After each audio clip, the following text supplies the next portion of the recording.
Hello दोस्तों, आप सभी का मेरे YouTube चैनल पर स्वागत है। अगर अभी तक आप हमारे चैनल को सब्सक्राइब नहीं किए हैं तो सब्सक्राइब कर लें ताकि अपकमिंग वीडियो की नोटिफिकेशन आपको मिलती रहे। इस चैनल के माध्यम से जो बिहार विशेष सर्वेक्षण भूमि का चल रहा है उससे जो भी अपडेट निकल के आ रहा है आप लोग को रूबरू कराया जा रहा है। आज के वीडियो में हम लोग देखेंगे न्यूज़ के माध्यम से कुछ चीज़ें निकल के आया है सर्वे से संबंधित, उसे हम लोग इस वीडियो के माध्यम से समझते हैं। तो बात अब करते हैं बिहार की।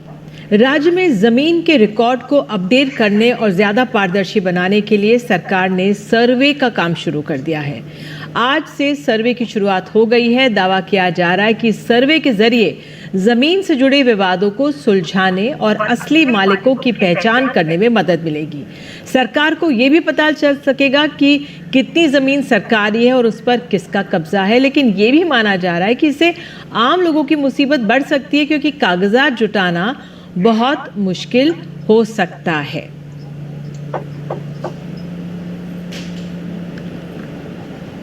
तो बिहार में ज़मीन के सर्वेक्षण का काम जो शुरू हो गया है, इसके तहत सभी लोगों को अपनी ज़मीन का ब्यौरा देना होगा, उससे संबंधित सारे दस्तावेज उपलब्ध कराने होंगे।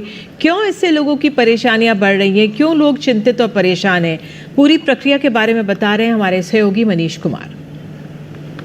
बिहार में नीतीश कुमार सरकार ने जमीन के विवाद से निपटने के लिए एक बड़ा कदम उठाया है। दरअसल बिहार में जमीनी विवाद से सर्वाधिक हिंसा होती है और अब नीतीश कुमार सरकार ने राज्य के 445 अंचलों में विशेष भूमि सर्वेक्षण का काम शुरू किया है।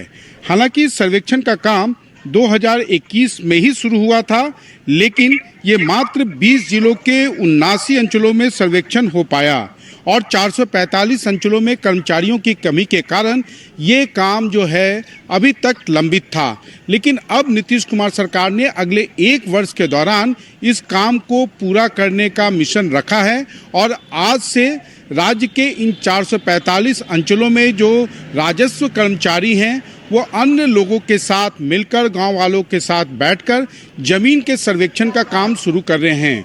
सबसे बड़ी इस जमीन के भूमि सर्वेक्षण को लेकर जो सबसे ज़्यादा भ्रांतियां हैं कि आखिर अगर जमीन पर किसी तरीके का विवाद है या उसके ऊपर जो है 2 लोगों ने अगर दावा ठोका हुआ है तो वैसी परिस्थिति में क्या होगी।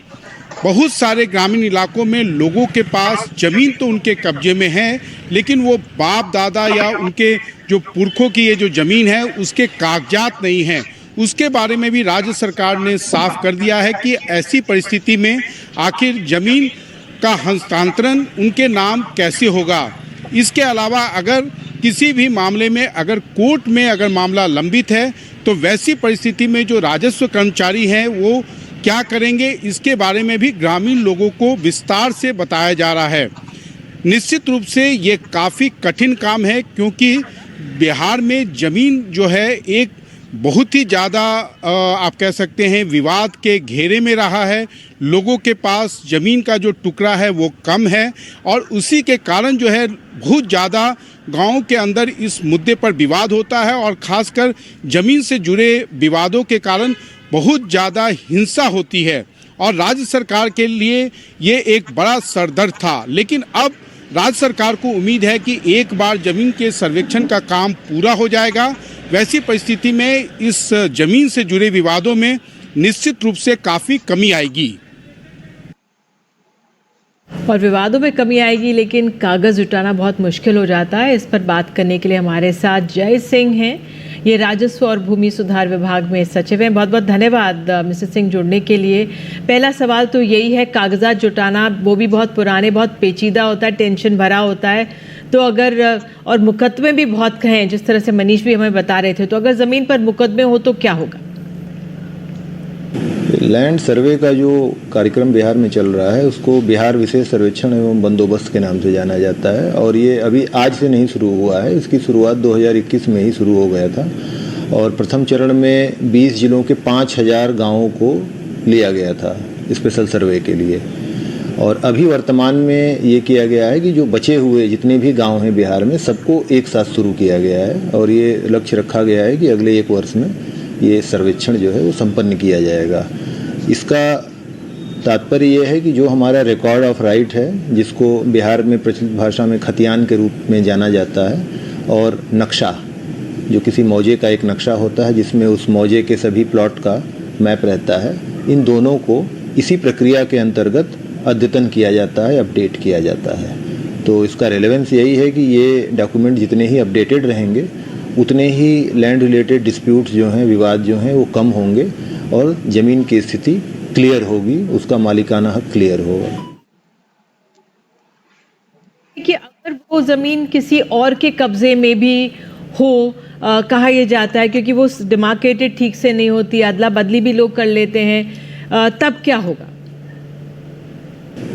नहीं, तो इसमें सर्वे के दौरान जब सर्वे की टीम लोगों से मुलाकात करेगी, उनसे जाकर के बात करेगी, तो जो लोग ज़मीनों पे पाए जाएंगे या जिन्होंने क्लेम किया होगा कि ये मेरी ज़मीन है, उनसे उस ज़मीन के दस्तावेज मांगे जाएंगे।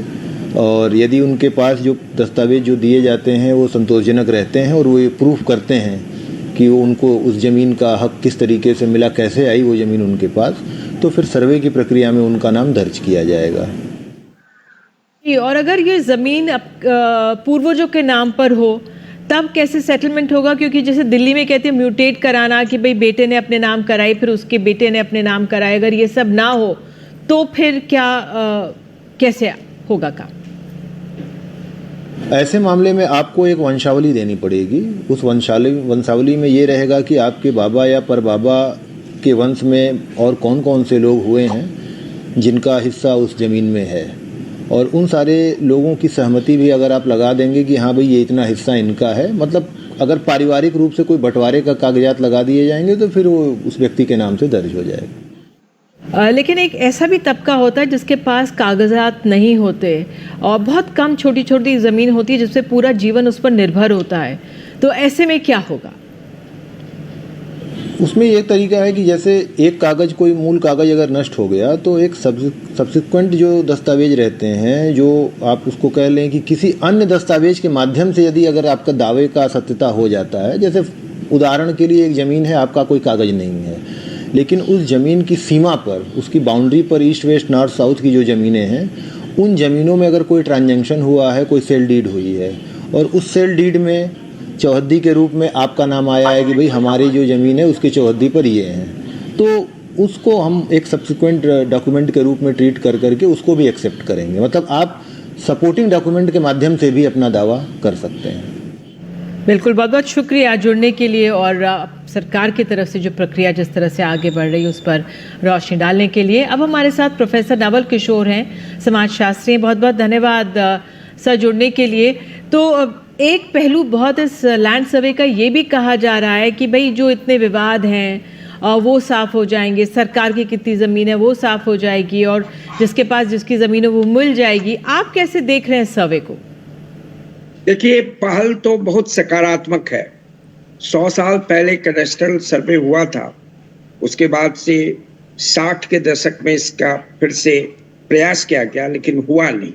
स्वाभाविक रूप से इतने लंबे अंतराल तक अगर सर्वे नहीं हुआ हो तो इस बीच में कई पास कर चुके हैं लैंड ओनरशिप के रिकॉर्ड में, और उनका जो हक है वह भी प्रॉपर ढंग से म्यूटेशन नहीं होने के कारण रिकॉर्ड में नहीं है। तो जिसके कारण आए दिन आप देखेंगे कि विवाद होता है, सिविल सूट दायर किया जाता है, क्रिमिनल केसेज होता है, लोगों की जाने जाती हैं। स्वाभाविक रूप है कि जब सरकार इतने लंबे अंतराल के बाद ही सही लैंड रिकॉर्ड्स को ठीक करने के लिए आज तैयार है, तो हम इसका स्वागत करते हैं। बिहार में एक लैंड रिफॉर्म्स कमीशन भी बना था डी बंदोपाध्याय की अध्यक्षता में। डी बंदोपाध्याय भारत सरकार में सेक्रेटरी थे और बंगाल में भी थे, और उन्हीं के वक्त में बंगाल में लैंड रिफॉर्म्स जैसा महत्वपूर्ण कार्य हुआ था, तो उसमें भी लैंड रिकॉर्ड्स को ठीक करने की बात की गई थी, लेकिन ये लागू अभी तक नहीं हो पाया। तो ये तो सकारात्मक पहल है, लेकिन जहाँ तक काम का सवाल है, एक्चुअल वर्क का सवाल है, वो बहुत आसान नहीं है।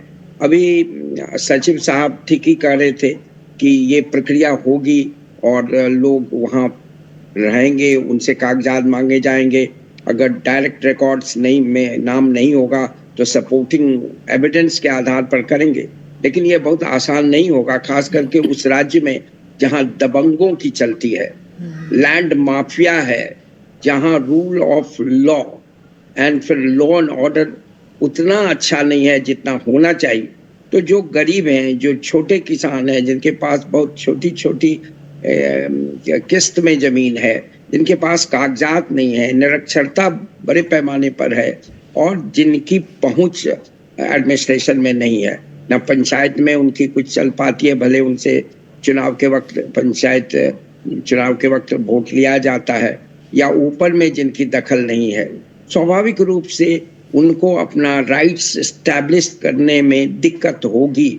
और लेकिन अगर दिक्कत है तो उसका तो समाधान ढूंढना पड़ेगा, सरकार को प्रोएक्टिव होना होगा। कम से कम इंटेंट पॉजिटिव है, प्रयास सकारात्मक है, लेकिन काम बहुत ही आसान नहीं है। जो नेचर ऑफ द वर्क है और जो socio economic political structure, power structure है बिहार का, उसमें जो मार्जिनल जो लैंड होल्डर्स हैं, जो गरीब हैं, जो अशिक्षित हैं, उनको अपने राइट्स को एस्टैब्लिश करने में दिक्कत होगी, यह भी बहुत स्पष्ट है। जी बिल्कुल, आपने दबंगों की बात की, वो महत्वपूर्ण है, और साथ में ये भी चिंता की बात है कि जो छोटी जिनके पास ज़मीन है उनके ऊपर किसी तरह का दबाव ना हो, और अगर कागज़ ना हो तो उनकी मुसीबत आसानी से हल हो। राजस्व जो सचिव थे, हालांकि वो भरोसा दिला रहे थे कि उस ओर ठीक से बढ़ा जाएगा, लेकिन आपकी चिंता क्या है? मेरी चिंता बहुत स्पष्ट है कि जो एडमिनिस्ट्रेशन है बिहार में, लैंड एडमिनिस्ट्रेशन, जो पहले से ही चरमराया हुआ है, अगर लैंड एडमिनिस्ट्रेशन ठीक होता तो इतना समय क्यों लगा? लैंड रिफॉर्म्स कमीशन जो बना डी बंदोपाध्याय कमीशन, और उस कितने साल बीत गए, उसके कई प्रस्ताव अलग से थे लैंड रिफॉर्म्स के, लेकिन लैंड रिकॉर्ड्स का भी था और सरकार ने केवल उसी को पिकअप किया। क्यों सरकार को 2 दशक लग गए उस पर अमल करने में? तो this shows the lack of political will, राजनीतिक इच्छा शक्ति की कमी, ब्यूरोक्रेटिक इच्छा शक्ति, जो नौकरशाही की इच्छा शक्ति की कमी, और स्वाभाविक रूप से जो लैंड माफिया है यहाँ जो ऑपरेट करता है, पावरफुल लॉबी है। मैं आपको बताऊं कि बिहार परमानेंट सेटलमेंट एरिया है जहाँ जमींदारी हुआ करती थी, और यहाँ पावरफुल किसान आंदोलन हुआ था स्वामी सहजानंद सरस्वती के नेतृत्व में 30 और 40 के दशक में, जिसके बाद आप जानती हैं कि बिहार पहला राज्य हुआ जिसने लैंड रिफॉर्म्स से संबंधित पहला कानून पास किया, एबॉलिशन ऑफ जमींदारी। उसके बाद से लैंड के सवाल पर कोई पहल नहीं हुई।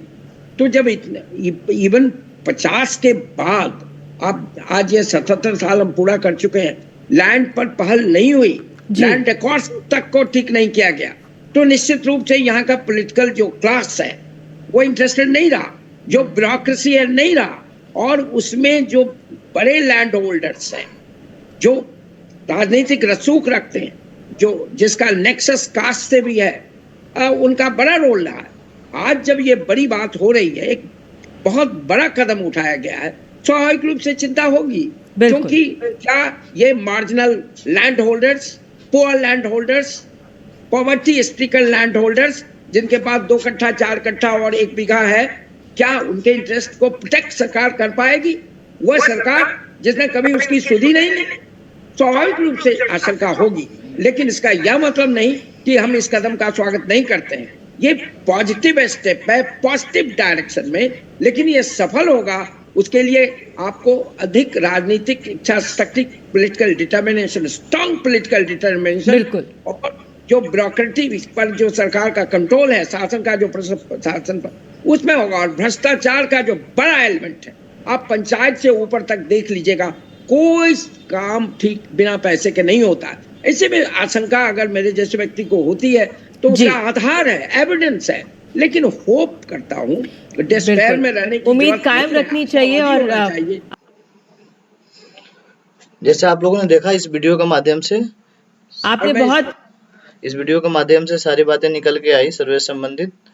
आगे भी जो भी न्यूज के माध्यम से निकल के आएगा ये हमारी जानकारी में जो भी चीज़ें रहेगी आप लोगों के सामने रूबरू कराया जाएगा। आगे वीडियो में आप बने रहें।